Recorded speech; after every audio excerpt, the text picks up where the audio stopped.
Yesterday it was overheating on the stop, and now it's going down on the stop, so I don't know. Loeb sounding concerned then, and with road order tactics unlikely to feature due to this sandy surface, we should have a straight fight this weekend, and Hirvonen is really pushing here. Into the flying finish, can he beat Loeb? Yes, half a second quicker. He's now the same gap away from the world champion and currently second. Oh, it's just so fantastic. It's so fast every place that I'm sure this is how close it's going to be whole weekend. It's going to be fantastic. Mikko certainly enjoying himself back in the States. The early split times have been a little slower from Dani Sordo. He's 4.2 seconds slower than Hirvonen, and there are concerns for Dani too at the end of the stage. The road is really fast. At the end, I think it's cleaning a little bit, but not a lot. And I had a problem with the temperature of water. It's really high. I don't know what happened, but at the moment it's okay, but it's really high. Early problems for the Citroen boys, and Latvala's looking spectacular here, just like one of Finland's famous jumps. He's fast approaching the finish boards. And he might struggle to match his teammates' time here.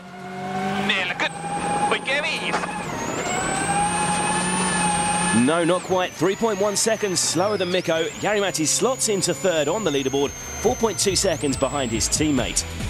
An early reshuffle after stage 2 then. Petter Solberg, the quickest man through Thursday's Super Special, falls down to 5th, while Loeb and Hirvonen have resumed their duel at the front. The Frenchman has the upper hand at the moment.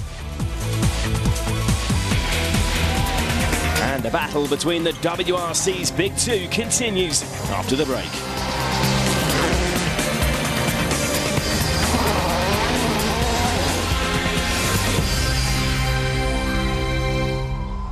Welcome back to the All Platinum 66th Rally Poland, where Sebastian Loeb and Mikko Hirvonen are battling for supremacy. Loeb currently leads by just half a second over his great rival. He's lost some ground in the high-speed Pianki stage, though, and he slips behind Mikko, although it's still incredibly tight. Just 0.3 of a second separate the two men, and Seb is fighting hard to respond in stage 4. Sur droite à fond, sur gauche on prend tout bon, sur droite encore. Oh! Another big moment for Loeb. That was a strange incident, but something is clearly broken under the car. Taking another look from outside, there's a big impact at the right front that immediately throws the car off the road. Inside the car, there's no mention of any obstacles from Daniel Elena, and instant surprise when the impact happens there. The guilty party is a half-buried tree stump. You can see how it could have been missed on the recce. The result, a sheared bolt on the steering arm. And for the second consecutive rally, it's an early exit for Loeb. And what an impact this could have on the championship race. Because with Hirvonen charging hard, not far behind in the stage, the Finn will now be the huge favourite to claim another win. He already moved into the lead on stage 3. There is Loeb on the side of the stage, and Mikko's line similar as he passes the scene of Loeb's accident, but he's okay. The difference between winning and losing, just a few centimetres. You're not meant to arrive first on the road. What happened? Sebastian was off the road. It didn't look too bad, but he was off the road far. And, you know, after that I took it very steadily. I wasn't pushing at all. I didn't want to do the same mistake, so... Strange. Strange indeed, Mikko, and this could also enable Ford to make more gains in the manufacturer's title race if Jari-Matti Latvala can maintain his strong run of finishes. It's looking good so far. Jari-Matti's fastest through the 33 kilometres of Paprotki and is up to second following Loeb's exit. Once again, the pressure is firmly on Dani Sordo's shoulders to secure a good finish for Citroen and ensure they do take some points in the manufacturer's championship. Oh, but an overshoot for Sordo there. He needs to calm down here. Unsurprisingly, following this mistake, he's slower than the Ford boys again.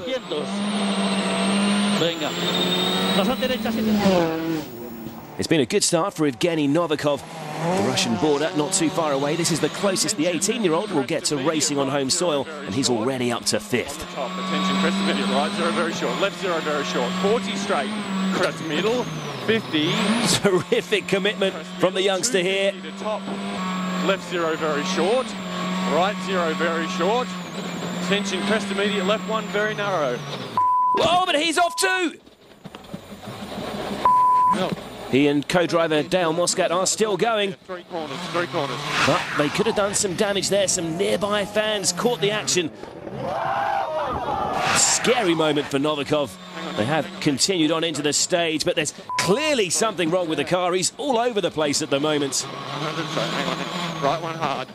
Even taking out the yellow boards that mark the start of the flying finish there. Lock the diff. Oh, not too much throttle. Just get through the finish. Nice and slow, nice and slow. They've made it to the end of the stage, but have lost around 50 seconds in there. Petter Solberg's had an uncharacteristically quiet morning so far. Only 11th fastest through stage 3. He finds more pace through Paprotki though. He's 5th in the stage and up to 5th overall.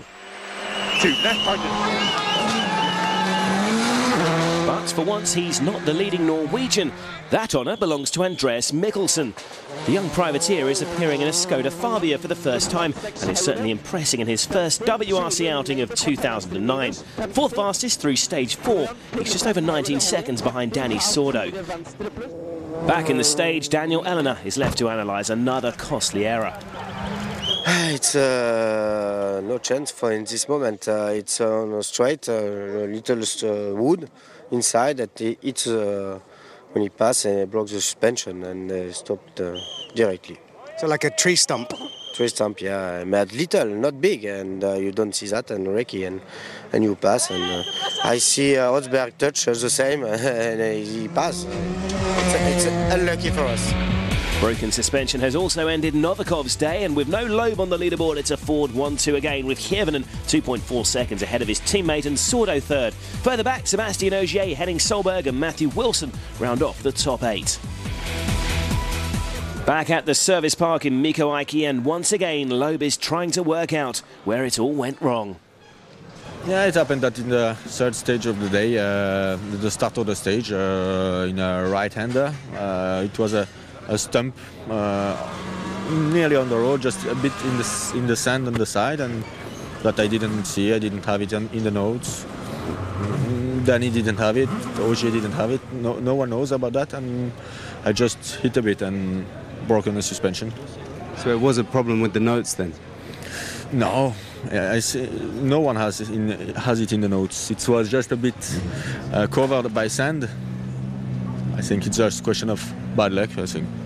Well, at least we have a tree stump inside the corner where he went off, so I think maybe he didn't have that in his notes, and he hit that one with the front wheel maybe, and then went off the road. You know, I just slowed down. I thought, okay, it can be very tricky, and